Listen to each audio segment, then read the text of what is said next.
Kung ikaw ay humingi ng asawa,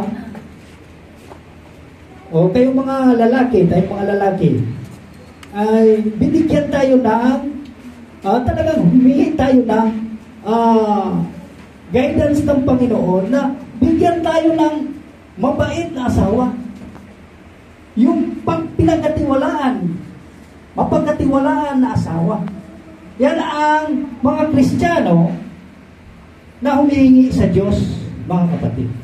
Ano po ang sabi ng Panginoon? Na ang mga lalaki ay gusto o humingi ng matitinong asawa. Hinihingi po yan eh. Sabi ng ating Panginoon sa Kawikaan 31, no? Singin ko lang to mga kapatid. 31 versikulo 11. Ang puso ng kanyang asawa ay tumitiwala sa kanya at siya'y hindi kukulangin ng pakinabang. Kailangan yung may pakinabang na asawa, mga kapatid. Ang gusto ng Diyos na ibibigay sa mga taong naglilingkod sa kanya.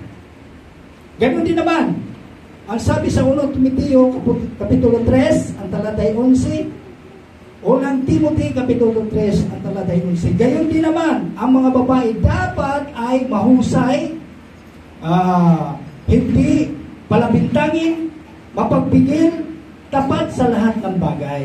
Yan ang gusto ng Diyos sa mga tao o sa mga lalaki nais mag-asawa. Hinihiling po yan, mga kapatid. Hindi po basta-basta. Ganon din po ang mga babae. Mga babae kailangan dapat hihingi po yan na ang mga lalaki ay maibigin sa kanyang asawa. Dahil mahirap kung basta-basta na lang tayo, no? Basta-basta na lang tayo na pumapatol sa mga walang kwenta o walang katuturan ng mga asawa. Ganon din yan. Ito ang sabi sa Colosas Kapitulo 3, ang talatay 19. Hinihingi po yan ng mga babae, mga kapatid. Mga lalaki, ibigin ninyo ang inyong asawa, no? At huwag kayong maging mapait sa kanila. Yan ang gusto naman ng mga babae, na humingi ka sa Panginoon bilang isang kapartner mo sa buhay. Yan ang pag-ibig na ibinigay ng Diyos sa mga tao na gustong mabuhay na may kasama sa buhay. Amen? Yan ang gusto ng Panginoong Diyos na dapat nating malaman na ang pag-ibig ng Diyos ay hindi nawawala sa tao kung ikaw ay humingi. Hinihingi po yan, mga kapatid, dahil kung basta-basta na lang tayo na sumubok sa mga bagay na hindi naman panahon pa para sa Kanya. Kaya maraming mga natitison dahil hindi nila hinihingi ang kanilang kapartner. Pero ngayon, nakikilala na natin, mga kapatid, ang pag-ibig na dapat ihingi mo yan sa Panginoon. Sa mga babae, ibigin ninyo ang mga babae. Yan ang gusto ng mga babae. Kailangan ibigay mo sa babae ang iyong pag-ibig. Yan ang pag-ibig at pagmamahal na gusto ng Diyos para sa iyo. Yan ang unang punto na ating may parating sa inyo, mga kapatid. Ngunit kung mayroon pang pahabol, kung hindi ka naman binigyan ng asawa, ay magpasalamat ka niyan, mga kapatid. Dahil hindi ka naghirap. Hindi ka naghirap. Dahil mahirap kaya. Pag nandoon ka sa buhay, mabuti kung mga Kristiyano ang iyong mapili. Dahil hindi po maarte ang mga Kristiyano. Hindi po siya nasadlak sa mga kalayawan. Kaya kung makapili ka ng mga maasawa mo, ay talagang talagang napakasakit po sa buhay ng tao yan, mga kapatid. Kung makikita ninyo ang mga kapanahonan ngayon, nagsipag-away dahil sa besyo, mga kapatid. Pasalamat kayo sa Panginoon na kayo po ay tunay at totoo na ang pag-ibig ng Diyos ay nasa ating mga Kristiyano. Palakpakan natin ang Panginoon yan, mga kapatid. Sa pangalawang punto, mga kapatid, ang pangalawang punto, ang totoong pag-ibig, no? Ang totoong pag-ibig ay hindi nagmamapuri. Hindi nagmamapuri. Hindi mayayabang. Hindi nagpapakita na siya po ay matalino. Basta ang Diyos lang ang nagbigay sa kanya ng kapurihan. Yan ang totoong pag-ibig, mga minamahal. Sa unang Korinto Kapitulo 13, kung ating basahin, 4 hanggang 6, mga minamahal.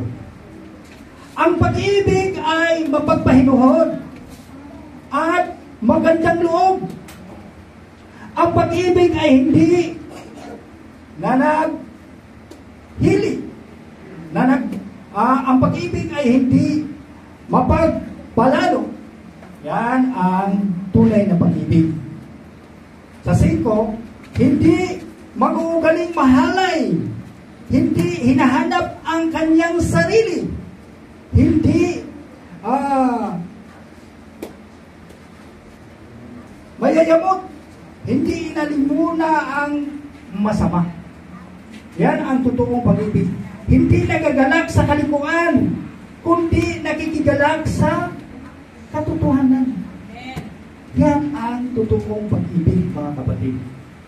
Dahil na ang Diyos ay tunay na umiibig sa atin, sabi ng ating Panginoon sa unang Juan, Kapitulo 4, ang talatay 7, sabi ng ating Panginoon, mga minamahal, na mag-ibigan tayo sa isa't isa, sapagkat ang pag-ibig ay sa Diyos, at ang bawat umiibig ay ipinanganak ng Diyos at nakikilala sa Diyos.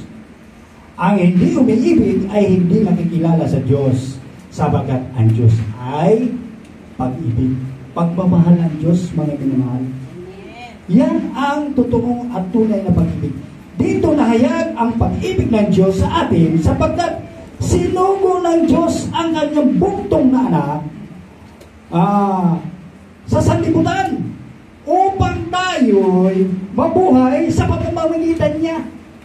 Kung wala ang Panginoong Kristo, mga kapatid, hindi tayo maayos ang ating buhay. Amen? Hindi talaga. Dahil kung wala ang Kristo, ay nasa, ano pa tayo? Sa wilderness. No? Ano ba yung wilderness, mga kapatid? Yung parang gubat, no? Sa Diyos, na parito ang pag-ibig, hindi sa tayo umibig sa Diyos, kundi siya ang umibig sa atin. Siya ang umibig sa atin. Bakit? Hindi naman natin makikita ang Diyos, mga minamahal.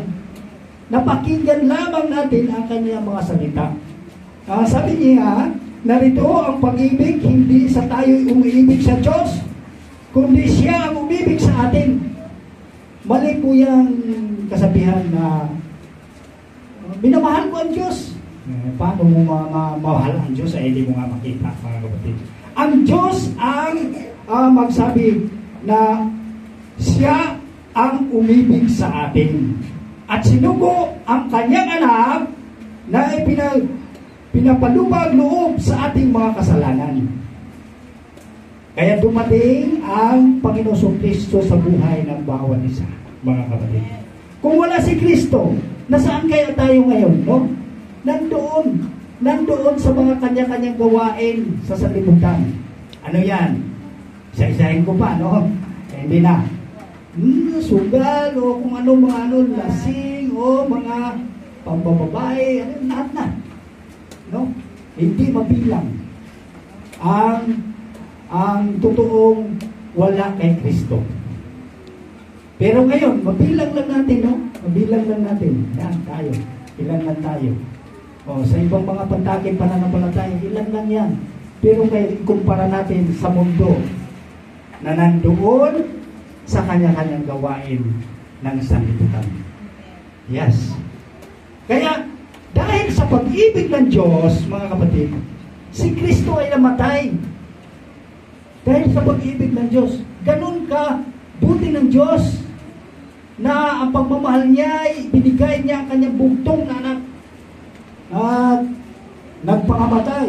No? Sabi sa Roma, Kapitulo 5, at talatay 8, datapwat, ipinagtatagubili ng Diyos ang kanyang pag-ibig sa atin.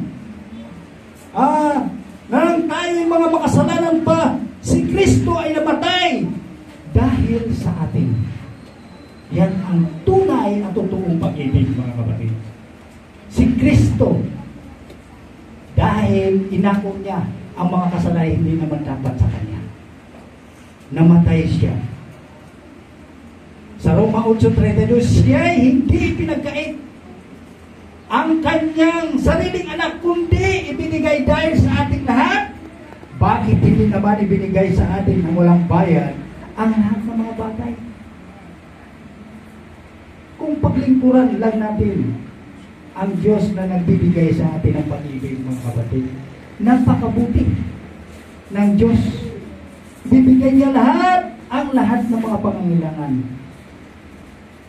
Kung sumunod tayo sa kalooban ng Panginoon, tatanggapin niya din ang inilaan ng buhay na walang hanggan.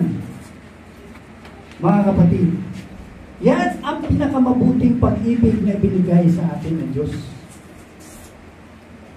Dahil ang anak, nakaisa-isang anak niya na siyang nagligtas sa buong sangkalangitan, sa buong sangkadaigdigan, no?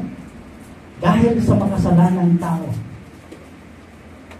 ibinigay ng Diyos ang kanyang bugtong na anak. Alam naman niyo yan ang talata na yan. John 3:16. Sapagkat gayon na lamang ang pag-ibig ng Diyos o pagsinta ng Diyos sa sanlibutan na ibinigay niya ang kanyang bugtong na anak, na kung ang sino man sa kanya ay sumampalataya ay huwag mapahamak, ay magkaroon ng buhay na walang hanggan. Yan, palakpakan natin ang Panginoon dyan. Dahil mahal niya ang buong sang katauhan. Ayaw niya na mapahamak ang lahat. Kaya magpasalamat tayo, mga minamahal, mga kapatid sa Panginoon, na nagbigay kayo ng 1 oras, 2 oras, kalahating araw upang masaksihan ninyo ang pag-ibig ng Diyos. Dahil ang pag-ibig ng Diyos ay hindi mo maaarok, mga kapatid. Yan ang totoo at tunay na pag-ibig dahil ibinigay niya ang buhay na walang hanggan. Yes. Salamat sa Panginoon. At ito ang pangalawang punto, mga kapatid. Sa pangatlong punto,